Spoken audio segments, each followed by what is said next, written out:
Hello everyone, today we'll be talking about eigenvalue problems. Eigenvalue problems are different sets of problems than static structural problems, so they require a separate approach.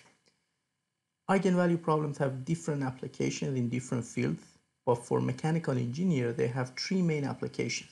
The first one is to find principal stresses and principal directions. Eigenvalue represent principal stresses and eigenvector represent principal directions. We need principal stresses in MSS or maximum shear stress theory or Tresca to find the onset of failure or to find the design factor, the safety factor. We can also use eigenvalues to find the natural frequency or mode frequency of our structure. Eigenvector represent the mode shapes. We are interested in finding the natural frequency so we could avoid resonance of our structure.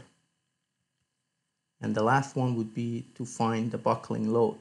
Buckling load or critical loads are again eigenvalue problems. Eigenvalue would be the buckling load and eigenvectors would be the buckling mode or buckling mode shapes.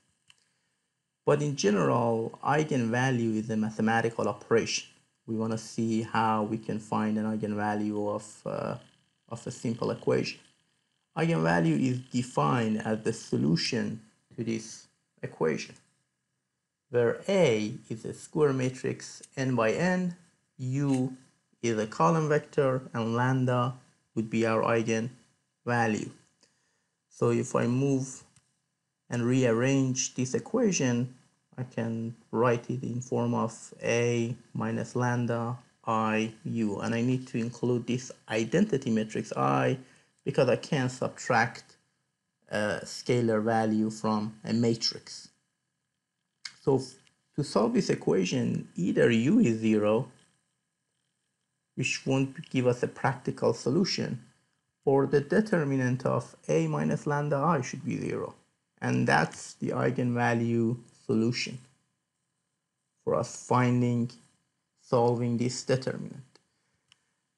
Eigenvector U would be our eigenvectors. So if we have a matrix A, a square matrix of 2 by 2, and our eigenvector would be 2 by 1, you replace lambda 1, and for each eigenvalue we are going to have a eigenvector. So we get an equation here, and we can assign a value to x1, and we will find x2. The determinant of eigenvalue equation gives us two equations for a 2 by 2 matrix, and the two equations are linearly dependent. So to find the two unknowns, we have to assign one of the unknowns and find the other one. And that's okay for mode shapes because we are interested in finding the shape, so the ratio of one unknown to the other unknown. And for second eigenvector, we are going to have a second, for the second eigenvalue, we are going to have a second eigenvector, and we get the same, we get an equation. Here I've just written the first part,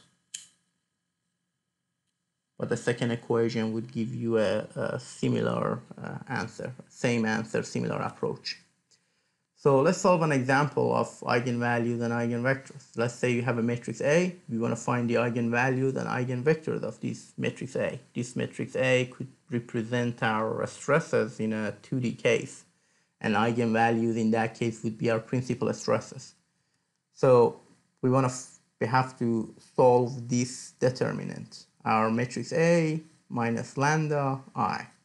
And if I plug in the value, do the subtraction, I get this, and the determinant would be this value times this component minus this component times this component, which both of them are negative, would be positive, and minus 4. This is called characteristic equation. The roots of this characteristic equation will give us lambda or our eigenvalues. So for this problem, we had a matrix of 2 by 2, so we got two eigenvalues by solving the eigenvalue equation. Now we are going to solve our eigenvectors. To find our eigenvectors, we need to use our eigenvalues. The first eigenvectors, we use the first eigenvalue here. So if I write the equation 4 times x1, I'm going to assign x1 to be 1. Again, because the two equations that I get are linearly dependent, so I have to assign one unknown to find the other unknown.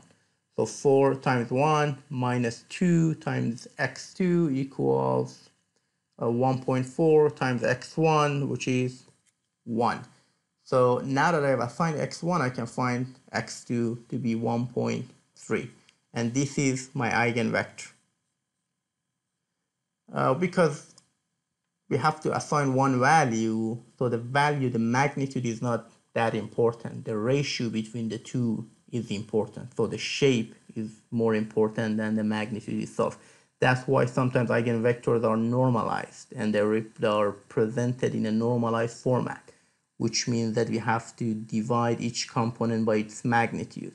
Then we have a normalized eigenvector. For the second eigenvector, that's the same approach. If I assign x1 to be 1 here, I can find x2. So if I write my equation, I will find x2 to be negative 0.75. So you can think of these eigenvectors as mode shapes. So if you excite mass 1 with a magnitude of 1, your mass 2 is going to have a negative displacement in the negative direction of mass 1. So the eigenvector will give us the shape of our mode shape. In MATLAB, you can find eigen values and eigenvectors by a function EIG. So if you have a matrix A, that matrix could represent your in vibrational analysis, it could represent your stresses. At the end, you're going to get V, your eigenvectors, and D, your eigenvalues. In MATLAB, the eigenvectors are normalized. So here we found the eigenvalues and eigenvectors for our matrix A. Eigenvectors, if we can think of the eigenvectors as the displacement of a bar, if the bar is supported at two ends, and then we have two nodes. For these two nodes, the unconstrained node, we have an eigenvalue for each and we have an eigenvector. The first eigenvector, it tells us if x1 is 1, that's this location, x2 is 1.3, so it's a little bit higher. So if I want to plot my mode shape, it looks like something like this. And for the second eigenvector, if I have the support here and I have two nodes here, if one node is 1, the other node is negative 0.75. So that's the second mode shape. And it gives me the shape. That value of 1 is not important. It's just telling me that if this node has a displacement of 1, the other node has negative 0.75. So that's how we can find the eigenvalues and eigenvectors of a matrix, or which could represent our tensor. So the first application is principal stresses and principal direction, as we talked. In 2D, we have 3 components of stresses because the stress matrix is symmetric. So sigma xy is the same as sigma yx. We normally represent stresses in a vector format. So when we are writing the elasticity tensor, that would make it easier for us.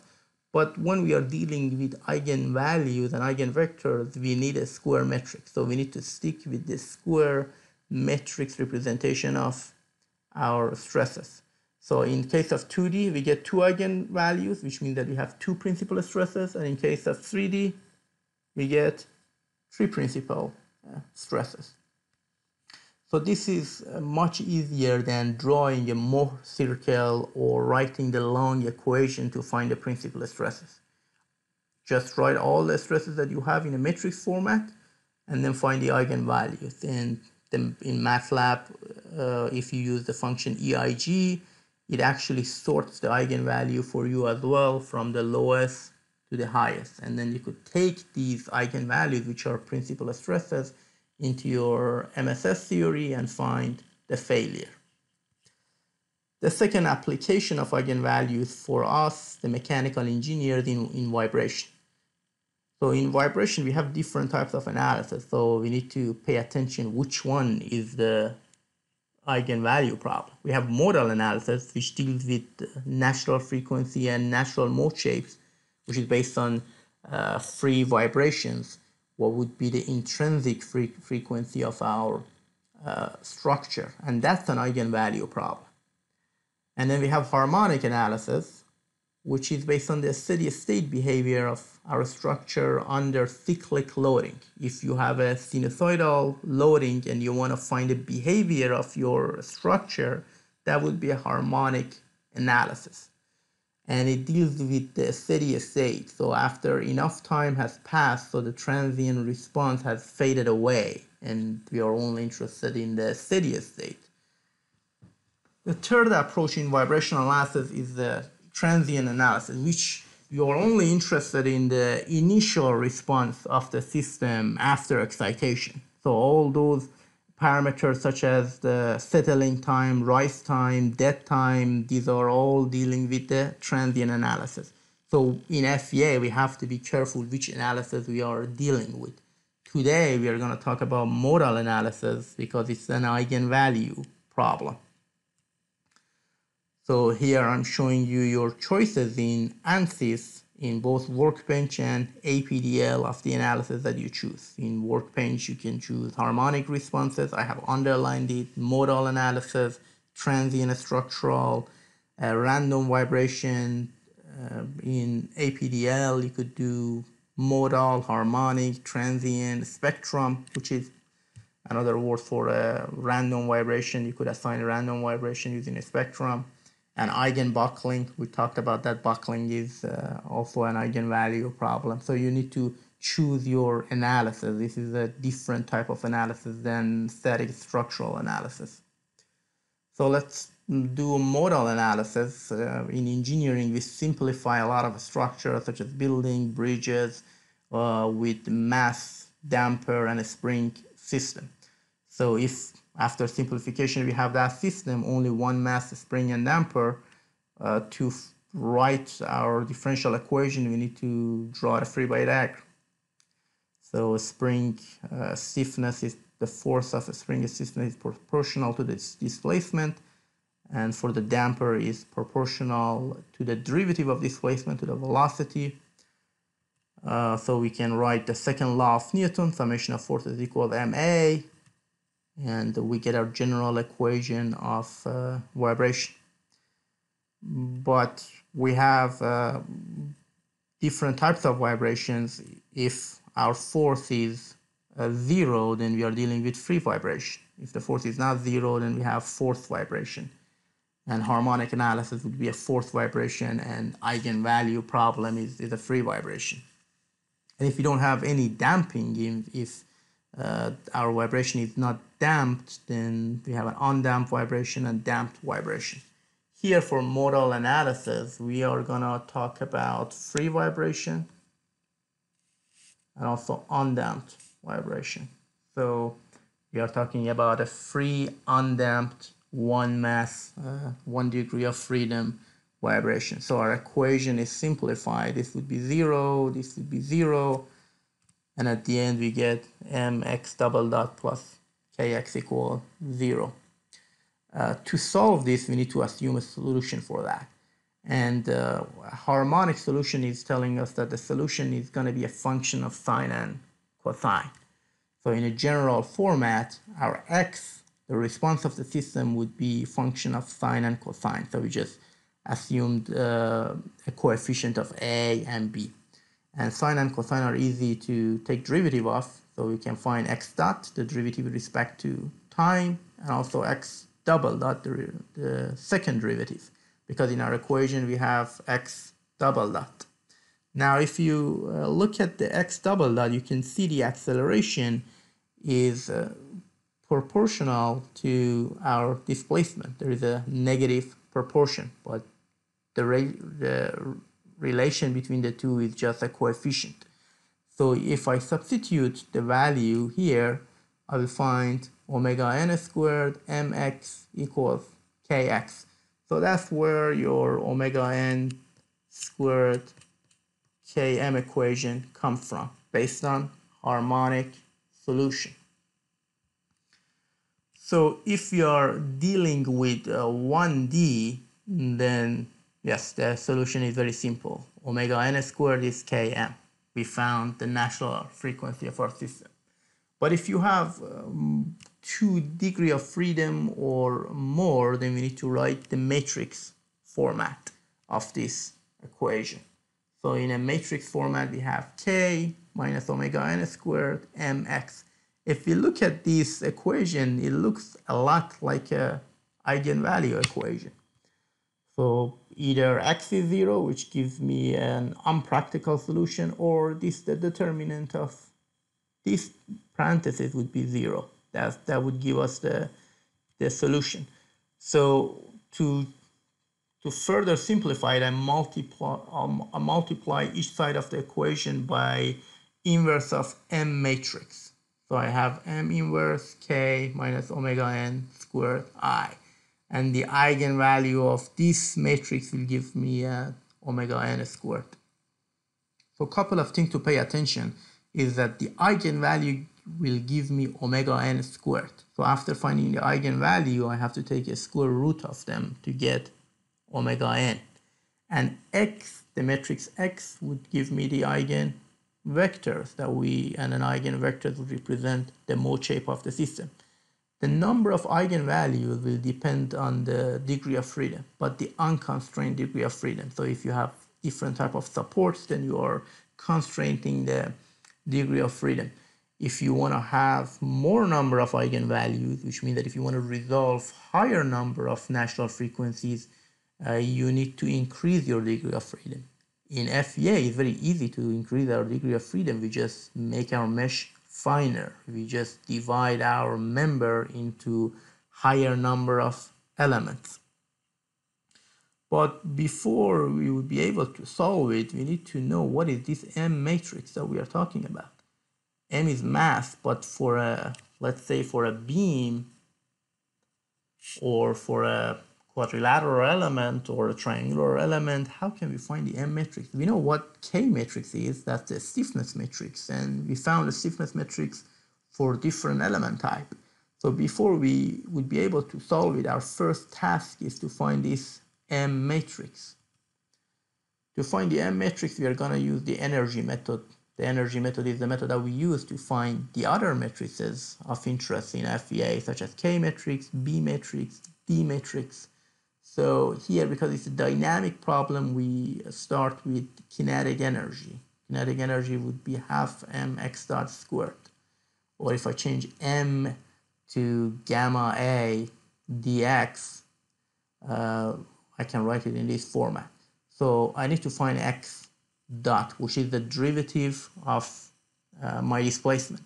So in the case of a bar, the displacement is u. In the case of a beam, I have v as well. But I'm going to develop it for a bar element, but it would be the same approach for a beam element as well. So the displacement as function of x for a bar element is function of the nodal shape functions and also the nodal displacement. I'm going to take a derivative, which x dot is the derivative of the displacement du with respect to t. So if I take a derivative of my function, shape functions and nodal displacement, the shape function or function of x are coefficient, so that would be the derivative of our nodal displacement would be the nodal velocities. I'm interested in x dot squared. So when we have a matrix format, if we want to square our matrix multiplication, we need to multiply it by its transpose. So it would follow matrix multiplication. And in transpose, if you want to write a transpose of two vectors and u dot, the order would change. So remember AB equals to B transpose A. And that's what we are doing here. I changed the column matrix U to a row matrix. So pay attention to the symbols that I use for row and column matrix. So now that I found x dot squared, I can replace it in my equation. and comparing it with half mx dot squared, I find my M matrix. So you can see I found my M matrix based on the shape function, which means that when the shape function changes, my M matrix also changes. If your element has quadratic shape function, then your M matrix would be larger. If it is cubic, then it's larger. If we are writing the shape function for a quadrilateral element, then the M matrix changes. So that's the general equation for the M matrix. Let's write the M matrix for a bar element. A bar element has 2 degrees of freedom, so the stiffness matrix is 2 by 2, and also the M matrix would be 2 by 2. For a beam element, we have 2 degrees of freedom at each node, so our M matrix would be 4 by 4. And a frame element, we said that is a combination of a bar element and a beam element. And in a real application, we use frame element. Even in ANSYS, when we talk about beam element, we actually mean frame element. So we can have 3 degrees of freedom at each node. The displacement in X, Y, and rotation. So the combination of the two will give us a 6 by 6 M matrix. But we can find the M matrix for any element. We know the equation for that. Now in a global coordinate, the same way that we talked about stiffness matrix, we have to rotate our mass matrix as well. The transformation matrix in 2D, we have the transformation matrix in 3D, still in an XY plane about the Z-axis, and then we can find the transformation matrix for the both nodes, for the whole element. And the mass matrix in a global coordinate would be a function of the mass matrix in local coordinate and the transformation matrix, the angle. The angle that you use, it's defined as counterclockwise from the positive x in that direction.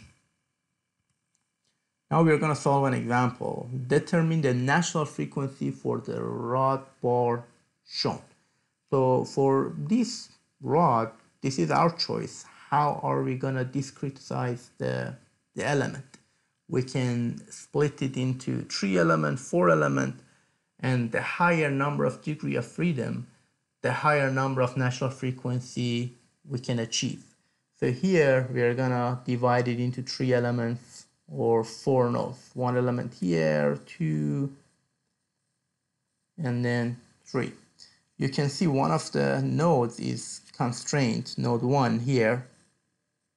So the unconstrained degree of freedom is only 3, so we can find 3 natural frequency. If you are interested in higher natural frequencies, you need to make your mesh finer.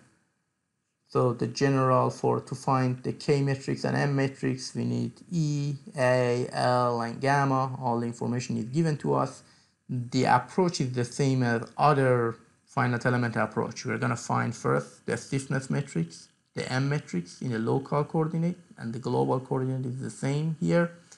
And then we write them in a global format, and we assemble our mass matrix and our stiffness matrix, and then we write our eigenvalue problem. So let's just start with the mass matrix. All elements 1, 2, 3 have the same length, have the same property, so they're going to have the same mass matrix. If I want to write it in a global format, here I have 4 degrees of freedom for nodes before applying the boundary condition. So my global coordinate mass would be 4 by 4. And the first one is just populating all the boundary condition related to U1 and U2. Then U3 and U4 are empty here. The second element mass, the third element mass, and now that I have all my mass matrices in a global format, to assemble them, I just need to add them together to find my assembled global mass matrix. And here we didn't do any transformation because the local and global coordinates are the same.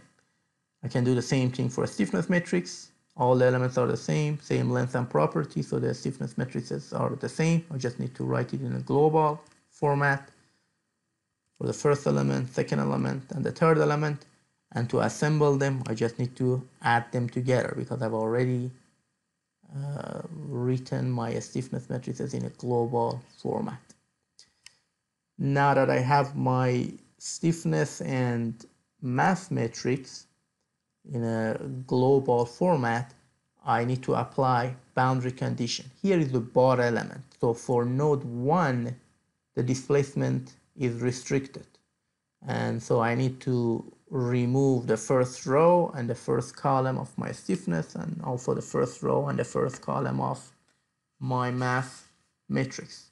If this was a beam element, then for node 1 I had more degrees of freedom, so I had to remove more degrees of freedom for a clamped beam. But here is bar, so it's just 1 degrees of freedom is restricted. So because I want to find natural frequency, I'm not finding the force matrix. There is no force being applied on this one. Even if there was a force being applied, I was not including that force in my analysis. I'm solving for natural frequency. So instead of a force matrix here, the additional matrix that I have is mass matrix. So I need to find my eigenvalue problem. I need to solve this determinant. I mean, it's a 3 by 3 matrix after applying the boundary conditions, so you could technically use hand calculation, but in general for finer mesh you have to use the software, whether Excel or MATLAB. If you're using MATLAB, as we talked in previous slides, the function is EIG. It returns you the eigenvalue for you. If it's a 3 by 3 matrix, it returns 3 eigenvalues. If it is 100 by 100, it returns 100 eigenvalues in a fraction of a second. That's why it's important to use the software and to simplify our equations. So eigenvalue would represent the natural frequency, eigenvectors would represent the mode shapes. But again, you need to remember the eigenvalue is the square of natural frequency. You need to take a square root to find the natural frequency. In Excel, you can find the natural frequencies. Excel has a function, you can find a determinant. So here is written M determinant. So that's a matrix determination. You can find the determinant of a matrix. We want this to be 0, so we have to use a solver. So in solver, you're saying that our goal is that this value of C100 cell would be 0. And which cell are we going to change is omega squared. So find the omega squared that will make this equation 0. And it finds the omega squared that will solve that equation for us, and that would be the root of that equation. But you can see that we have one natural frequency. So Excel can only find one natural frequency at a time, depending your initial guess. So you need to guess a value. You need to have an initial value for it, and based on that initial value, you could find a natural frequency. So if you want to find higher natural frequency, your initial guess should be higher. So your solver converges to a higher value. Sometimes it's not easy to use to have an initial guess for your natural frequency. So I would recommend using MATLAB. Now we are gonna solve another example, but this time is frame. Our approach is the same. We are gonna split our model into 3 elements and 4 nodes. One major difference is that here we have both local coordinates and global coordinates. So we have to use that transformation matrices to move from local coordinate to global coordinate. But the approach for mass and stiffness is the same. Local mass matrix, we have the equation for the frame. For frame, we have 3 degrees of freedom on each node. Element with 2 nodes would give us a 6 by 6 mass matrix. The element 1 and 3 have the same mass matrix. Element 2 has a different length. That's the only different thing for element 2. So we just plug in different lengths. We find our mass matrices. We said that element 1, element 3 are not in global coordinate, or in their local coordinate, so we need to use the transformation to move them into the global coordinate. For mass 1, we have moved in a counterclockwise motion 90 degrees. So theta for element 1 is 90 degrees. So in our transformation matrix, we use 90 here, and for mass 3 is 270 based on the counterclockwise convention. So after finding our mass matrix, we move to stiffness matrix. Stiffness matrix, we need to, for element 2, it's in global, local, and global coordinate are the same. So after finding the local stiffness matrix, our job is done. For element 1 and 3, we have to use the same approach that we did for mass matrix and use transformation matrices to find our stiffness matrices for element 1 and 3 in global coordinate. After finding all the stiffness matrices and mass matrices, we need to assemble them. We need to write them in a global format and then add them together. Now we have an assembled mass and stiffness matrix. Our next job is to apply boundary condition. Let's look at what boundary condition we have. We have at node 1, which is this node, is clamped. Clamp for a frame means we are restricting 3 degrees of freedom. No displacement in X, no displacement in Y, and no rotation, which means that you have to remove the first 3 rows and the first 3 columns. And then also you have for node 4 is also clamped. Means we are restricting 3 degrees of freedom as well. So we have to remove the last 3 rows and the last 3 columns. So we are left out with 6 by 6 matrices, which means that we can find 6 eigenvalues, therefore 6 natural frequencies. And we can visually inspect that we have 2 free nodes, each of them have 3 degrees of freedom, so unrestricted degrees of freedom would be 6, and that's what we found here. After solving this, I mean the best way to solve is in MATLAB. Just take an eigenvalue of inverse of mass matrix times the stiffness, we get 6 degrees of freedom, and in MATLAB you need to take a square root of eigenvalue to find a natural frequency. It reports for you from the lowest to the highest. Then it depends on the application, which one is more interested for us. Are we interested in the first natural frequency or higher natural frequencies? If we have a rotating object, let's say it's a shaft, and we have an operating speed, we are trying to keep the operating speed much lower than the first natural frequency, so we don't get resonance at all. But for some application, the natural frequency is so low that it's really hard to avoid it. But what we can do is that we can design our operating speed so it does not fall close to the first natural frequency. It can pass it and then it stays away from it.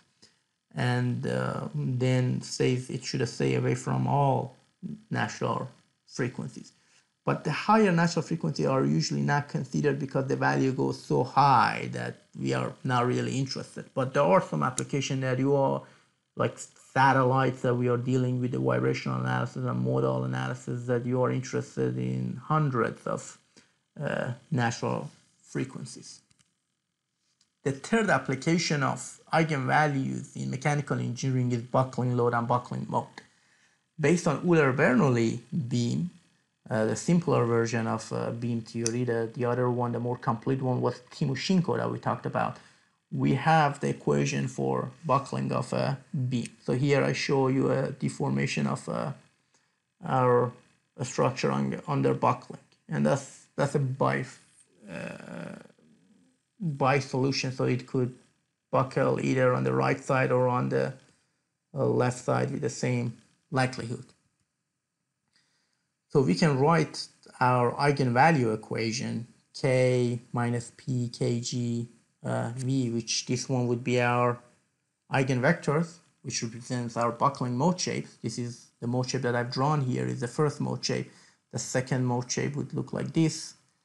And K is our stiffness matrix, P is the load that we apply, or the critical load, the load that causes our beam or our column to buckle, and Kg is the stability stiffness matrix. And if I rearrange it, I get my eigenvalue equation, and I need to solve this equation to find the buckling load or critical load. So Kg is our stability coefficient matrix, or is also referred to as geometric stiffness matrix.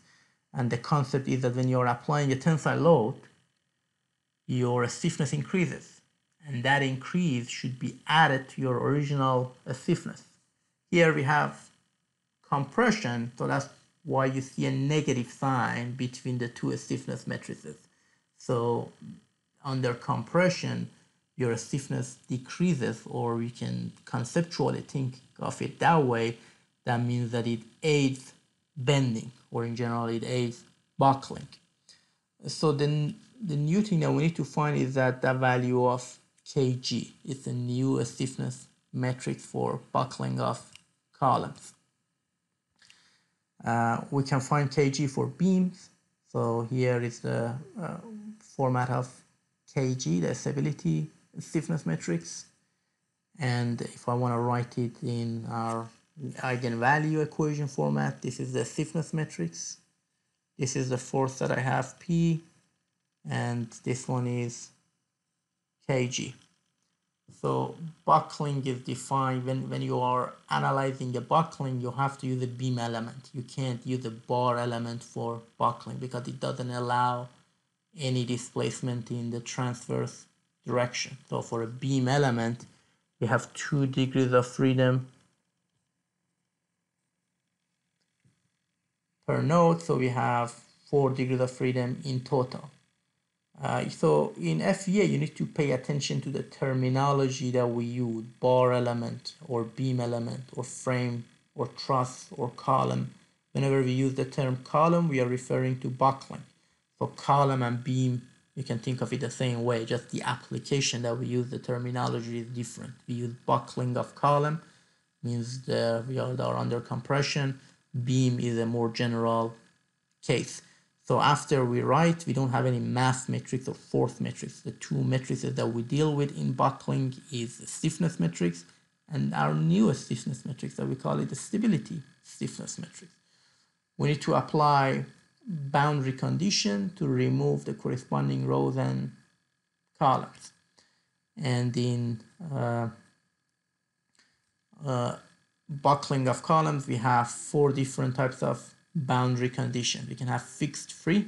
So in the case of fixed, we are restricting the 2 degrees of freedom that we have, and then so we have only 2 degrees of freedom here, which means that we can find the first 2 buckling load if we are using one element with 2 nodes. A fixed means we are restricting all boundary conditions. So if you are interested in finding critical load for a fixed, you need to split it into more number of elements, so you have some degrees of freedom to work with. And we have fixed pinned and pinned, so we can find the critical load for each one. So we talked about 3 applications of eigenvalue.